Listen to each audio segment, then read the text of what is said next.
Sudah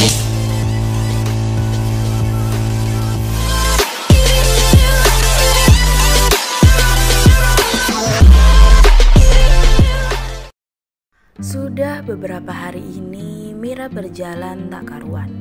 Kadang dia tidur di masjid. Mira terharu karena masih banyak orang baik yang membantunya. Untuk makan, kadang dia mendapatkan dari seseorang yang baik. Pagi ini Mira sedang duduk-duduk di teras masjid.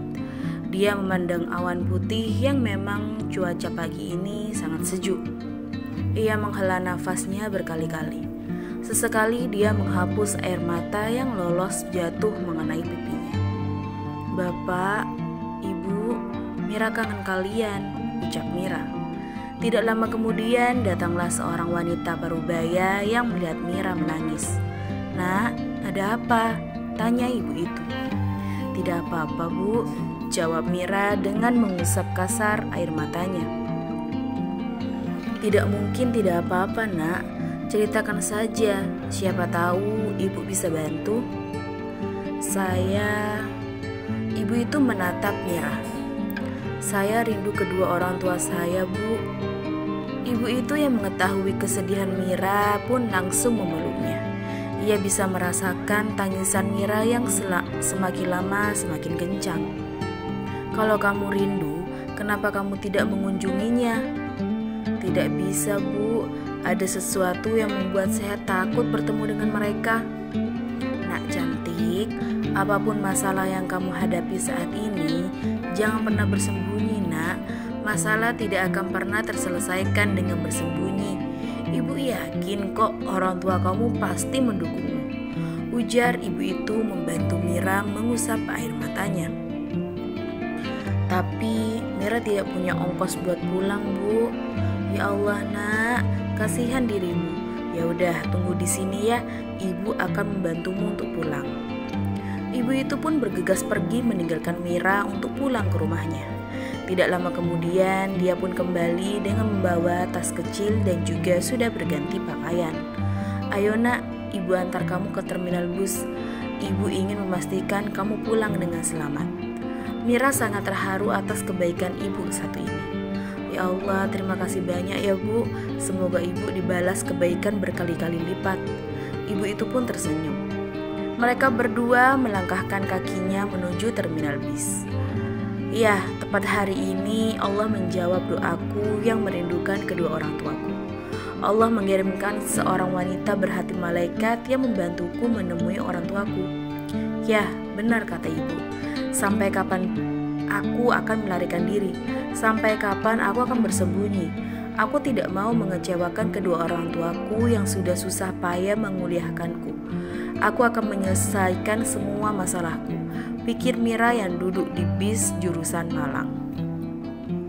Mira tidak sengaja melihat foto bapaknya yang berwajah sendu. Dari dirinya lah aku belajar sabar, lemah lembut dan tawadu. Bapak adalah pribadi yang luar biasa. Semangatnya membuatku malu jika apa yang kulakukan masih sangat kurang dibandingkan Bapak. Terkadang aku mengejar sesuatu yang semu, sesuatu yang menipu dan pada akhirnya menghadirkan keputusasaan.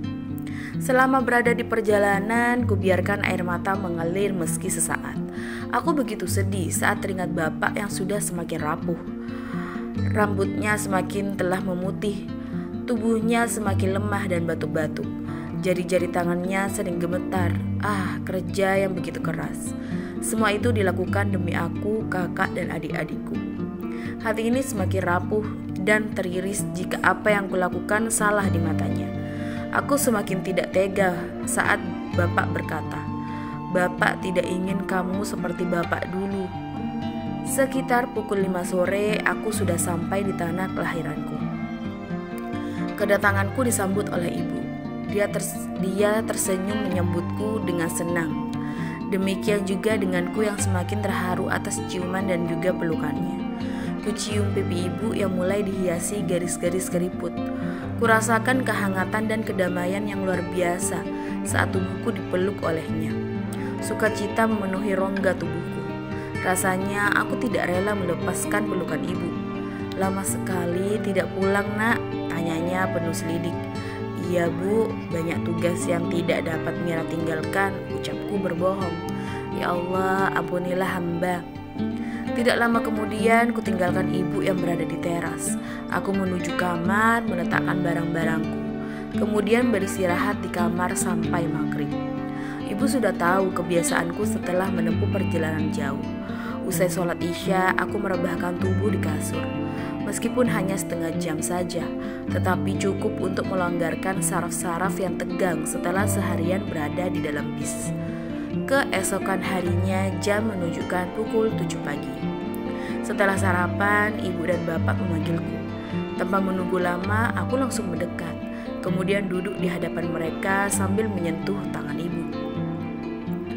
Mira, ada yang ingin dibicarakan oleh ibu, ujar bapak.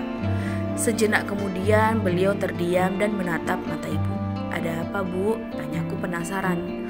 Pak Lurah ingin menikahkan anaknya dengan kamu nak, ujar ibu.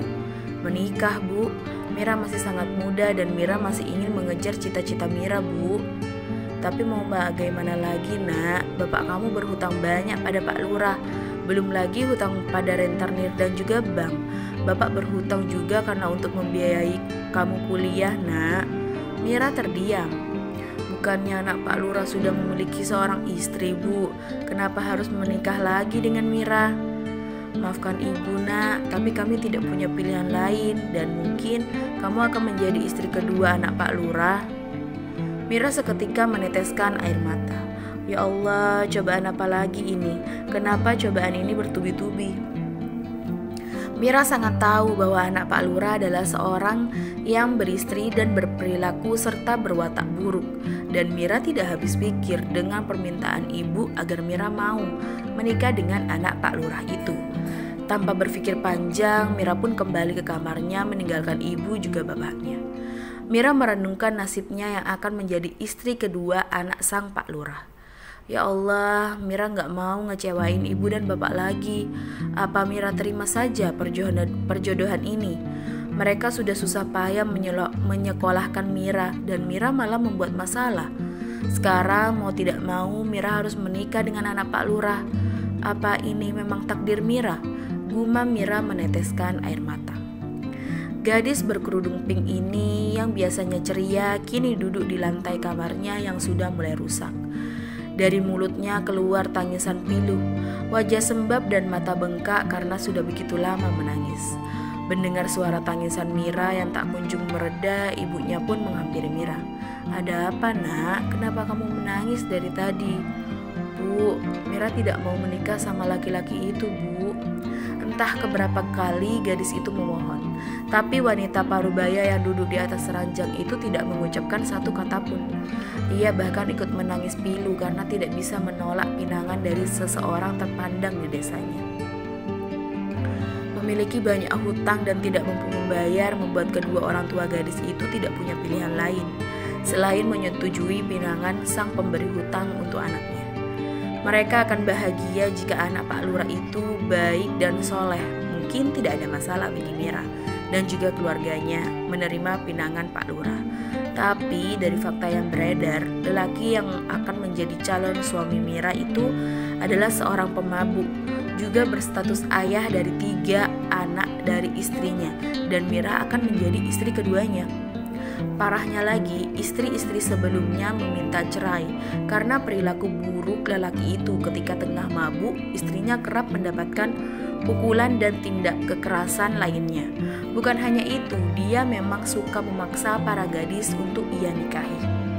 Waktu berganti begitu cepat bagi Mira, sehingga hari pernikahannya akan digelar 3 hari lagi. Dan keluarga Mira juga sudah mengetahui kalau Mira dikeluarkan dari kampus.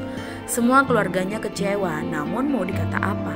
Mira tidak bisa berbuat apa-apa karena ia tidak punya bukti kalau itu bukan dirinya.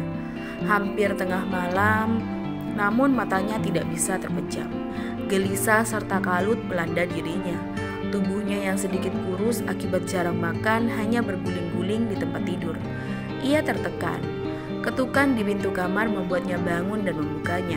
Ternyata bapak kesayangan Mira. Ada apa Pak? Tanya Mira. Bapak tidak menjawab.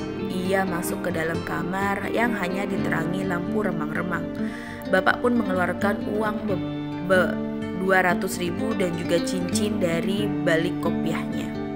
Ambil ini untuk bekalmu di jalan. Siapkan pakaianmu dan pergi jauh-jauh malam ini, ujar bapak. Tapi pak, maafkan bapak nak, tapi bapak tidak ikhlas kalau kamu menikah dengan dia. Hanya ini yang bisa bapak lakukan untuk kamu. Sekarang kamu harus bisa melindungi dirimu sendiri. Doa bapak menyertaimu dan bapak percaya kamu akan baik-baik saja. Kalau sudah aman, jangan lupa kabarin bapak ya. Bagaimana dengan ibu pak? Tanya Mira. Masalah ibu biar menjadi urusan bapak. Mira langsung mencium kaki bapaknya. Maafin Mira pak, Mira selalu mengecewakan bapak dan ibu. Mira anak yang tak tahu diri, selalu menyusahkan kalian. Nak, kamu tidak boleh berbicara seperti itu. Kamu anak bapak yang hebat. Kamu anak bapak yang tangguh. Bapak percaya sama kamu. Kamu tidak akan mungkin mengecewakan bapak. Sekarang kemasi barang-barang kamu dan pergilah. Bapak sudah meminta bantuan Pak Rasid untuk membawamu ke kota. Mira langsung memeluk bapaknya dengan erat. Terima kasih untuk semua pengorbanan bapak sama Mira pak. Mira janji, Mira akan membawa kalian pergi dari masalah hutang ini. Doain Mira ya pak. Bapak selalu mendoakanmu nak. Mira pun langsung mengambil tas dan juga beberapa baju. Tak lupa ia juga membawa foto keluarganya, takut sewaktu-waktu dia merindukan keluarganya. 30 menit kemudian, ayo sekarang ikut bapak, Pak Rasid akan segera berangkat ke kota. Mira hanya menganggukkan kepalanya. Sampailah Mira dan bapaknya di tempat Pak Rasid. Pak Rasid sedang bersiap-siap membawa beberapa barang yang akan dia jual ke kota. Mira membawa tasnya dan langsung memeluk erat kembali bapaknya. Buliran bening sudah membasahi pipi bersihnya. Sang bapak pun tak mampu menahan perasaan sedih karena ia akan berpisah jauh dari putrinya. Pergi yang jauh nak, kamu tidak boleh sampai bertemu dengan laki-laki buruk. Kamu harus bahagia nak, ucap bapak yang membuat Mira tak tega meninggalkannya. Sekarang naiklah nak, ucap bapak dengan buliran air mata yang terus saja mengalir dan menyuruh anaknya untuk segera pergi. Tapi pelukan keduanya tak mau terlepas. Dengan perasaan sedih, takut, Mira pun melepas pelukannya. Lalu gadis cantik itu pun meraih tangan sang bapak dan menaruhnya di atas kepalanya sembari menundukkan kepalanya. Selamat jalan nak, semoga bahagia dan sukses di luar sana. Jangan lupakan keluarga di kampung ya, bapak akan selalu mendoakan yang terbaik untuk kamu. Ucap bapak mengelus lembut kepala Mira yang tertutup rapi dengan kerudung panjang. Mira pun mencium tangan bapaknya sebelum ia berpisah. Mira naik ke atas mobil pick up dengan tumpukan beberapa barang di belakang yang akan dibawa ke Jakarta, ke kota. Ya, Mira duduk di bagian belakang bersama dengan barang-barang. Tapi itu tidak menjadi masalah, asal ia bisa pergi sejauh-jauhnya dan bisa menghindari dari pernikahan ini.